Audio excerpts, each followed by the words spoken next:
بسم اللہ الرحمن الرحیم۔ السلام علیکم۔ کبھی آپ نے غور کیا ہے کہ ایک بیٹی اپنے والدین کے گھر سے شادی کر کے رخصت ہوتی ہے، وہ گھر بدل لیتی ہے، اپنا کمرہ بدل لیتی ہے، اپنا ماحول بدل لیتی ہے، لیکن اکثر اپنے والدین کو دل سے نہیں نکالتی۔ وہ شادی کے بعد بھی اپنی ماں کی فکر کرتی ہے، باپ کا حال پوچھتی ہے، بہن بھائیوں کو یاد کرتی ہے، ان کے دکھ سکھ میں شریک ہوتی ہے اور موقع ملے تو میکے چلی جاتی ہے۔ لیکن بعض اوقات یہی منظر بیٹے کی زندگی میں بالکل مختلف نظر آتا ہے۔ وہ جس گھر میں 20، 25 یا 30 سال پلا بڑھا، جن والدین نے اسے پال پوس کر بڑا کیا، جن بہنوں کے ساتھ اس نے بچپن گزارا، شادی کے بعد وہی رشتے اس کی مصروفیات میں کہیں پیچھے رہ جاتے ہیں۔ سوال یہ ہے کہ کیا شادی کے بعد بیٹے کے والدین اس کے والدین نہیں رہتے؟ کیا بیٹی کے لیے میکہ اہم ہے تو بیٹے کے لیے اس کا اپنا گھر اہم کیوں نہیں؟ اور یہ سب اہم بات کہ اسلام نے مرد کو یہ اجازت کہاں دی ہے کہ وہ شادی کے بعد اپنے والدین اور بہن بھائیوں کو بھول جائے؟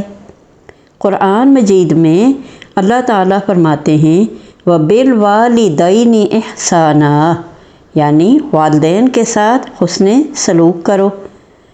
اور اللہ تعالیٰ نے صرف والدین ہی کا ذکر نہیں فرمایا بلکہ رشتہ داروں کے ساتھ بھی حسن سلوک کا حکم دیا۔ سورہ نساء آیت نمبر 36 اور سورہ بنی اسرائیل میں فرمایا کہ اگر والدین بڑھاپے کو پہنچ جائیں تو انہیں اف تک نہ کہو، نہ جھڑکو، بلکہ ان سے عزت اور نرمی کے ساتھ بات کرو۔ آیت نمبر 23۔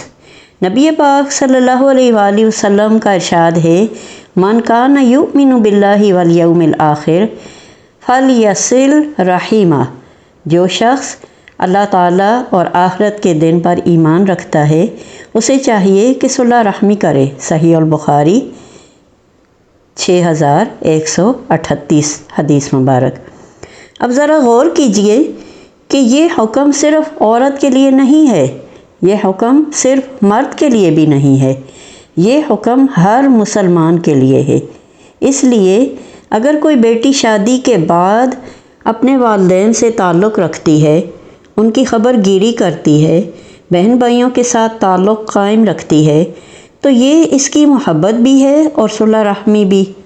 اور اگر کوئی بیٹا شادی کے بعد اپنی بیوی کے گھر والوں کو وقت دیتا ہے، ان کے حقوق کا خیال رکھتا ہے تو یہ بہت اچھی بات ہے، لیکن اس کے ساتھ ساتھ اسے یہ بھی یاد رکھنا چاہیے کہ اس کے اپنے والدین بھی اس کے منتظر ہیں، اس کی بہن بھی اس کی توجہ چاہتی ہے، اس کا بھائی بھی اس سے محبت رکھتا ہے، اور اس کے والدین نے اس کے بڑا ہونے تک صرف اس لیے خدمت نہیں کی تھی کہ شادی کے بعد وہ انہیں بھول جائے۔ یہاں ایک اور بات بھی سمجھنے کی ضرورت ہے کہ ہمیں یہ نہیں کہنا چاہیے کہ عورت مرد سے کم عقل ہے، عورت مرد سے کم عقل ہے، بلکہ اللہ تعالیٰ نے مرد اور عورت دونوں کو ایک جیسی عقل عطا فرمائی ہے۔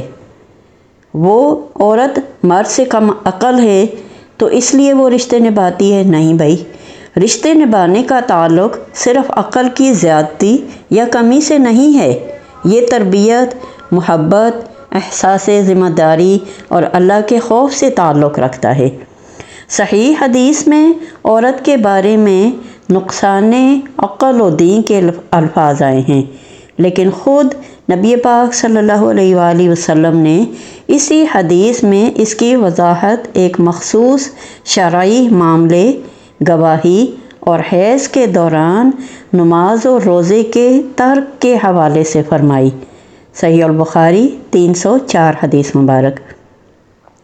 لہٰذا اس حدیث کو یہ ثابت کرنے کے لیے استعمال کرنا درست نہیں کہ ہر عورت ہر مرد سے کم سمجھدار ہے، بلکہ اسلام ہمیں مرد اور عورت دونوں کے لیے ان کی ذمہ داریاں اور حقوق سکھاتا ہے۔ اور رشتہ داری کے بارے میں تو نبی پاک صلی اللہ علیہ وآلہ وسلم نے بہت سخت تنبیہ فرمائی۔ آپ نے فرمایا کہ اللہ تعالیٰ اس شخص سے تعلق قائم رکھتے ہیں جو رشتہ داری قائم رکھتا ہے، اور جو اسے توڑتا ہے اس کے لیے سخت وعید ہے۔ صحیح البخاری 5987 حدیث مبارک۔ تو پھر شادی کے بعد ہمیں کیا کرنا چاہیے؟ بیوی کو چاہیے کہ وہ اپنے شوہر کے والدین کا بھی احترام کرے، اور شوہر کو چاہیے کہ وہ اپنی بیوی کو اس کے والدین سے جائز اور مناسب تعلق رکھنے دے، لیکن خود بھی اپنے والدین کو نہ بھولے، اپنی بہنوں کو وقت دے، اپنے بھائیوں کا حال پوچھے، ماں باپ کی ضروریات کا خیال رکھے، کیونکہ شادی رشتے ختم کرنے کا نام نہیں، بلکہ رشتوں میں ایک نیا رشتہ شامل ہونے کا نام ہے۔ بیٹی اپنے میکے سے جدا نہیں ہوتی، اور بیٹا بھی اپنے والدین سے جدا نہیں ہونا چاہیے۔ ایک گھر بسانے کے لیے دوسرے گھر کو اجاڑ دینا محبت نہیں اور نہ سمجھداری ہے۔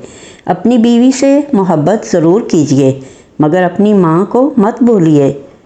اپنے شوہر کا ساتھ دیجیے، مگر اپنے والدین کو مت بھولیے۔ اپنے سسرال کا احترام کیجیے، اپنے میکے کے رشتوں کو بھی زندہ رکھیے، کیونکہ آخر میں انسان کے پاس یہی رشتے رہ جاتے ہیں۔ اور یاد رکھیے، جو رشتہ اللہ نے جوڑا ہے، اسے ہماری انا، ہماری مصروفیت یا ہماری شادی ختم نہیں کر سکتی۔ اللہ تعالی ہمیں اپنے والدین کی قدر کرنے، اپنے بہن بھائیوں سے محبت رکھنے اور تمام جائز رشتہ داریاں نبھانے کی توفیق عطا فرمائے۔ آمین ثم آمین۔ ویڈیو کو لائک شیئر ضرور کر دیجیے، اور چینل پر نئے آنے والے چینل کو سبسکرائب کرنا نہ بھولیں۔ السلام علیکم۔